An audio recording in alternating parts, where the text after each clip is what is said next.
एक कमरे में पूरा ससुराल।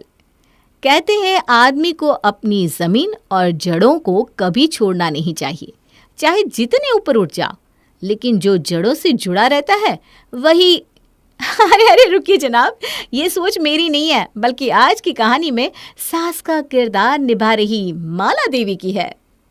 माला अपने ससुराल की इकलौती बहू थी। जब वो शादी करके इस घर में आई तब उसके परिवार में कुल 3 लोग थे, माला, उसका पति और बूढ़ी बीमार सास। नियति का ऐसा खेल हुआ कि माला की शादी के कुछ महीनों बाद ही उसकी सास का भी देहांत हो गया। इस घर को सास ससुर का आशीर्वाद समझकर माला ने अपना सारा जीवन इसी पुश्तैनी घर में बिताया। शादी के बाद माला के 2 बच्चे हुए और एक बार फिर माला और उसका पति 2 से 4 हो गए।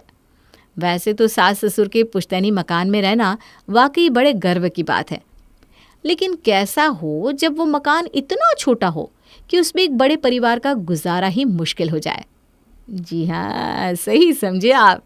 इस एक कमरे के मकान में एक छोटा सा बेडरूम था और उससे लगता हुआ ही एक हॉल बना हुआ था। इसके अलावा घर में बस टॉयलेट, बाथरूम और रसोई थे। जब तक माला के बच्चे छोटे थे, इस छोटे से मकान में उनका गुजारा बड़े आराम से हो रहा था। लेकिन गुजरते समय के साथ दोनों बच्चे जवान हो गए थे और अब ये घर जैसे छोटा नजर आने लगा था। ज़मीन और जड़ों से जुड़ने के अपने शौक के चलते माला किसी भी सूरत में अपना घर छोड़कर कहीं और जाना नहीं चाहती थी।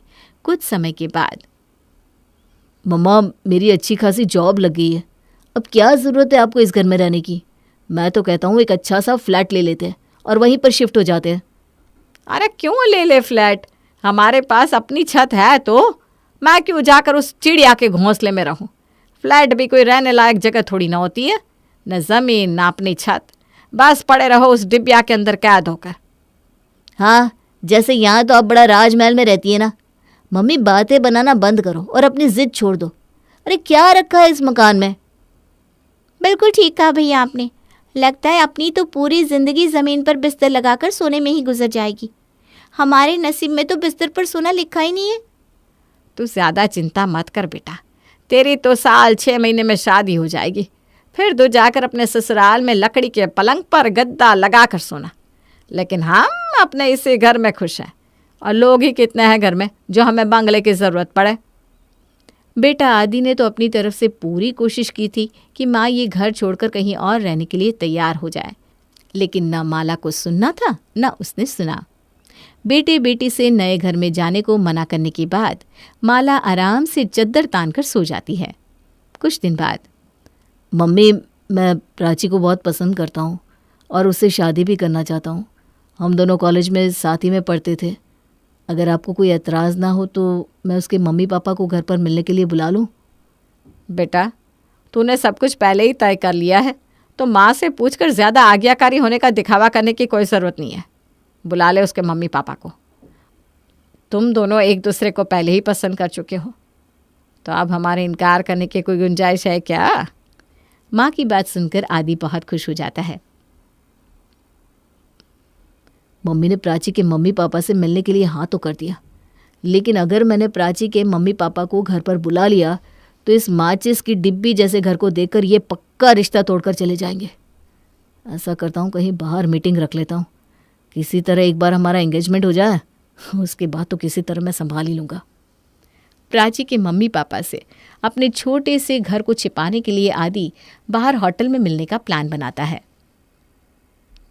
ठीक है बहन जी, हमारी तरफ से आप रिश्ता पक्का समझिए। आपका बेटा पढ़ा लिखा है, अच्छी नौकरी करता है, हर तरह से योग्य है, इनकार की तो कोई वजह नहीं बनती। अगर आपको कोई एतराज़ ना हो तो हम लोग फिर सगाई की तैयारी शुरू करें। देखिए भाई साहब, पसंद नापसंद वाली बात तो अब रही ही नहीं। बच्चों को पसंद है तो समझिए हमारी भी उसी में रजामंदी है। हम लोगों का यहाँ मिलना तो एक औपचारिकता है बस। ठीक है, आप लोग सगाई की तारीख निकलवाइए, जैसा भी हो हमें फ़ोन पर बता दीजिएगा। अगले दिन, बहन जी, 10 दिन बाद का सगाई का मुहूर्त बड़ा ही शुभ है। अगर आपकी सहमति हो तो काम आगे बढ़ाएं। जी जी बिल्कुल, आप तैयारी शुरू करिए, हम भी अपनी तरफ से शुरू कर देते हैं। 10 दिन बाद की सगाई की तारीख निकलने पर आदि फूला नहीं समा रहा था, लेकिन अभी भी चिंता के बादल उसके जहन पर छाए हुए थे। क्या करूं? इस छोटे से घर में 4 मेहमानों के आने की भी जगह नहीं है। और सबसे बड़ी बात, प्राची और उसके मम्मी पापा को पता नहीं लगना चाहिए कि हम इस भूत बंगले में रहते हैं। काफ़ी सोच विचार करने के बाद उसी का आइडिया आता है। ऐसा करता हूँ, एक लॉन बुक कर लेता हूँ, वहीं पर सगाई का फंक्शन हो जाएगा और किसी को कुछ पता भी नहीं चलेगा। जैसा आदि ने सोचा था वैसा ही होता है और आदि के बुक किए हुए आलीशान लॉन में सगाई का कार्यक्रम भी बड़ी धूमधाम से संपन्न हो जाता है। भैया सगाई तो निपट गई, अब बस शादी की बात है। वैसे भी शादी तो भाभी के यहाँ होने वाली है मतलब आप सेफ हो। अरे वो सब तो ठीक है, लेकिन शादी के बाद कैसे मैनेज होगा? मुझे तो समझ में नहीं आ रहा। मैनेज क्या होगा, आप मम्मी पापा का बेडरूम ले लेना और बच्चे हम तीनों, हम बाहर हॉल में बिस्तर लगा लेंगे, सिंपल। चल देखते हैं। 1 महीने बाद की शादी के मुहूर्त पर आदि और प्राची की धूमधाम से शादी होती है और शादी के बाद वो अपने ससुराल यानी कि माला निवास आ जाती है।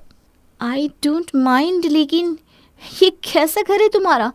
इतना ओल्ड स्टाइल और छोटा, मेहमानों को बैठाने की भी जगह नहीं है यहाँ। आई नो यार, बट प्लीज़ थोड़ा मैनेज करने की कोशिश करो ना। तुम घर के साइज़ पर मत जाओ, लेकिन इस घर में रहने वाले एक एक बंदे के बारे में सोचो। सब लोग ना बहुत ही अच्छे हैं। एक बहुत ही प्यारी और लविंग फैमिली है मेरी। इतना अच्छा परिवार देने के लिए तुम मुझे बाद में थैंक्स बोलने वाली हो। हाँ, वो सब ठीक है, लेकिन तुम्हें नहीं लगता अपने घर के बारे में, मतलब ये सब तुम मुझे शादी के पहले बताना चाहिए था ना। मैं तो कभी सोच भी नहीं सकती थी कि तुम इतने छोटे से मकान में रहते होगे। चलो मान लिया तुम्हारी फैमिली बड़ा घर अफोर्ड नहीं कर सकती थी, लेकिन अब तुम इतने अच्छे पैकेज पर कमा रहे हो, तुम्हें तो एक अच्छे ऑप्शन के बारे में सोचना चाहिए था ना। अब मैं तुम्हें क्या बताऊं प्राची, ऐसा नहीं है कि मैं बड़ा घर लेना नहीं चाहता या ले नहीं सकता। बात यह कि मेरी माँ इस मकान को छोड़कर कहीं जाना ही नहीं चाहती। हाँ, ये कैसी जिद है? मैं कुछ समझी नहीं। तुम समझ भी नहीं पाओगी। अरे जब हम ही नहीं समझ पाए आज तक, तो तुम तो फिर भी अभी अभी आई हो। बस एक रिक्वेस्ट है, ट्राई करो कि एडजस्ट कर पाओ। मुझे पता है तुम्हारे लिए थोड़ा मुश्किल है, लेकिन मेरे लिए करोगी ना? अब एडजस्ट करने के अलावा चारा भी क्या है आदि? शादी तो ऑलरेडी हो चुकी है। ठीक है, आई ट्राई माई बेस्ट। आदि ने अपनी पत्नी को तो किसी तरह मना लिया था, लेकिन वो जानता था कि ये सब इतना आसान नहीं होने वाला है। घर में नई दुल्हन आई थी तो 2-4 रिश्तेदार भी अभी तक घर में जमा थे। अगले दिन सुबह, आदि उठो ना। अरे यार ये क्या ड्रामा है? तुम्हें पता है ना मुझे सुबह उठती ही वॉशरूम जाने की आदत है। अरे तो बाबा जाओ ना, किसे रोका है तो वॉशरूम जाने से? रूम से बाहर निकलोगी ना तो बस बाहर ही वॉशरूम है। मेरी नींद क्यों खराब कर रही हो? ये तो मुझे भी पता है कि रूम से निकलते ही वॉशरूम है, लेकिन उस वॉशरूम के आगे जो लंबी लाइन लगी हुई है उसका क्या करूं? पिछले 20 मिनट से तुम्हारे पापा वॉशरूम में बैठे थे। उनके निकलने के बाद जैसे ही मैं जाने को गई, तुम्हारी बुआ जी दौड़ कर घुस गई और अभी भी वॉशरूम के आगे पेट पकड़े हुए तुम्हारी मम्मी और बहन खड़े हुए हैं। अरे तो तुम भी जाकर वॉशरूम के आगे लाइन लगा लो ना। कह देना तुम्हें थोड़ी अर्जेंसी है, तुम्हें पहले जाने देंगे। हाँ, अरे मैं कल शादी करके इस घर में आई हूँ, अब मैं क्या जाकर वहां सबके सामने वॉशरूम के आगे लाइन लगाऊंगी? अच्छा लगता है क्या? प्राइवेसी नाम की कोई चीज होती है या नहीं? अरे यार, अब इस एक कमरे के मकान में तुम्हें कहाँ से प्राइवेसी ला कर दूँ? यहाँ पर सोने के लिए कमरा मिल रहा है, यही बहुत है। इन्हें प्राइवेसी भी चाहिए। अरे थोड़ा धीरे बोलो, शुरू होने से पहले ही ख़त्म हो जाता है ये कमरा, और कमरे के बाहर ही सब लोग कान लगाए खड़े होंगे। हमारी आवाज़ बाहर चली गई ना तो एक और नया बवाल हो जाएगा। तो अब क्या बोलने से पहले मुंह में साइलेंसर लगाना पड़ेगा? अपने पति से बात भी नहीं कर सकती क्या? देखो यार, अब जैसा है वैसा है, बार बार कहने से कुछ बदलने वाला तो है नहीं। देखो तुम ना कल से थोड़ा जल्दी उठा करो, सबके उठने से पहले फ्रेश होकर नहा लिया करो। तुम्हें ये लाइन लगाने के झंझट से छुटकारा मिल जाएगा, और इसके अलावा और कोई सोल्यूशन नहीं है मेरे पास। तो तुम्हारा मतलब क्या है? रात को 3 बजे उठकर फ्रेश होने लगूं मैं? हाँ, मुझसे इतनी जल्दी नहीं उठा जाता। तो फिर ठीक है, लगाना वॉशरूम के आगे लाइन, मेरा क्या जाता है। अरे मम्मी जी, ये मेरे बेड के सामने पर्दा क्यों लगा रही है? ऐसे कमरे के बीचों बीच पर्दा कौन लगाता है? अरे बहू, ये तो मुझे भी पता है कि कमरों के बीचों बीच पर्दा नहीं लगाया जाता। मैं ज़रा सेपरेशन कर रही हूँ कमरे में। वो मंजू काकी है ना, वो अभी 10-20 दिन यहीं रुकेंगी। उनकी आँख का ऑपरेशन होना है ना, तो कह रही है कि यहीं से ऑपरेशन करा कर ही जाएंगी। अब उनको गर्मी में तो सुला नहीं सकते, पूरे घर में ले देकर तुम्हारे कमरे में ही एसी लगा है, इसलिए उनकी खटिया ना यहीं तुम्हारे कमरे में डाल दूंगी। और बेटा बिल्कुल टेंशन की बात नहीं है, तुम दोनों को ज़रा भी डिस्टर्ब नहीं करेगी, पर्दे की इस तरफ ही सोएगी, तुम लोग ना आराम से उस तरफ सो जाना। क्या अब अपना कमरा भी शेयर करना पड़ेगा क्या मेहमानों के साथ? हे भगवान, ये तो मैंने कभी सपने में भी नहीं सोचा था। कैसे बेतुकी बात कर रही हैं माँ जी आप? अरे शादीशुदा कपल के कमरे में ऐसे किसी को सुलाया जाता है क्या? अरे बहू, हमें पता है तुम शादीशुदा हो, इतना शोर मचाने की ज़रूरत नहीं है। तुम अनोखी शादी करके नहीं आई हो, हम भी शादी करके यहीं आए थे, मेहमान तो आते जाते रहेंगे। अब बेटे की शादी हो गई है तो क्या मेहमानों को बाहर का रास्ता दिखा दो? बेटा एडजस्ट करने की आदत डाल लो। ससुराल में आकर ना मायके के ठाट बाट जितनी जल्दी भूलने की कोशिश करोगी तुम्हारे लिए उतना ही अच्छा होगा। वैसे देखा जाए तो प्राची कुछ गलत भी नहीं कह रही थी। एडजस्ट करना अलग बात होती है और अपने कमरे में किसी को सुलाना बिल्कुल अलग बात। रोज़ सुबह बाथरूम के लिए होने वाली मारामारी हो या मेहमानों के आने पर एक ही कमरे में 4-4 लोगों के सोने की, इस छोटे से घर में एडजस्ट करना प्राची को बहुत भारी पड़ रहा था। वो कह कह कर थक गई थी, लेकिन उसकी सास माला को तो जैसे कुछ भी सुनना ही नहीं था। कुछ दिन बाद, अरे बहू आज कुछ बढ़िया सा बना लेना, मेरी छोटी बहन पूरे 5 साल बाद कनाडा से आ रही है, आज ना सच में बहुत खुश हूँ मैं। सास की बात सुनकर बहू प्राची कई तरह के पकवान बनाकर तैयार कर देती है। वैसे तो मेहमानों के आने की तैयारी पूरे ज़ोर शोर से की गई थी, लेकिन एक कमरे के मकान में मेहमानों के साथ एडजस्ट करना सबसे मुश्किल काम था रात के समय। अरे दीदी, बाकी सब तो बहुत बढ़िया है, बहू ने बहुत अच्छा खाना बनाकर खिलाया, सच में मज़ा ही आ गया। लेकिन ये बताओ अब बिस्तर कहाँ लगाना है भाई, मुझे तो बहुत थकान हो रही है। अरे तू चिंता क्यों कर रही है, तुझे एसी में सोने की आदत है ना, तेरा बिस्तर मैं अंदर वाले कमरे में लगवा देती हूँ। अंदर वाले कमरे में? वो कमरा तो प्राची और आदि का है ना मैं उसमें कैसे सो सकती हूँ? अरे कोई नाम थोड़ी ना लिखा है उन दोनों का, तू चलकर देख तो। हमने ना एक कमरे में पार्टीशन करके उसे 2 हिस्सों में बांट रखा है। आदि और प्राची एक तरफ सोते हैं और तुम इस तरफ सो जाना। माला की बहन को ये बात बड़ी अटपटी लग रही थी। माला तो बड़ी खुशी खुशी अपनी बहन को बहू का कमरा दिखा रही थी, लेकिन बहू प्राची के चेहरे पर खींच नीतू ने साफ पढ़ ली थी। अगले दिन सुबह, दीदी हमने एक रिसॉर्ट बुक किया है, आज हम सब देहरादून चल रहे हैं, 2 दिन वहीं रहेंगे, घूमेंगे फिरेंगे और खूब मौज करेंगे। छोटी बहन के जिद करने पर माला अपने पूरे परिवार के साथ देहरादून के लिए निकल पड़ती है। पूरा दिन घूमने के बाद सभी लोग थक कर चूर हो गए थे। रात के समय जब वे लोग रिसोर्ट में पहुंचते हैं तो देखते हैं इतने बड़े परिवार के लिए नीतू ने सिर्फ एक ही कमरा बुक किया था। अरे नीतू, 5 लोगों का परिवार तो मेरा ही है और 3 तुम, कैसे रहेंगे 8 लोग एक कमरे में? कुछ तो दिमाग लगाती। अरे पैसे बचाने के चक्कर में ये क्या किया तूने? अब जाकर रिसेप्शन पर पता कर, अगर एक आध कमरा खाली हो ना तो बुक कर लेते हैं। नहीं दीदी, बात पैसे की तो है ही नहीं। अब आपकी बहन इतनी गरीब भी नहीं है कि 2 या 3 कमरे बुक ना कर सके। अगर पैसे की बात नहीं है तो क्यों नहीं किए तूने 3 कमरे बुक? तू सोच कर बता, कैसे 8 लोग इस एक बाथरूम को इस्तेमाल करेंगे? सोएंगे कहाँ? यहाँ तो कमरे में बस एक ही बिस्तर है। तो आप ये बात अच्छी तरह समझती हैं कि एक कमरे में इतने सारे लोगों का गुजारा मुश्किल है। अरे तूने पागल समझाया क्या मुझे? समझूंगी क्यों नहीं, कोई 10 साल का बच्चा भी बता देगा ये बात कि 8 लोग एक कमरे में नहीं रह सकते। तो फिर दीदी, क्या सोचकर आप पिछले 30 सालों से उस एक कमरे के मकान में रह रही हैं? अरे आपके पास रुपए पैसों की कुछ कमी होती ना तो भी बात एक बार को समझ में आती कि आपकी मजबूरी है।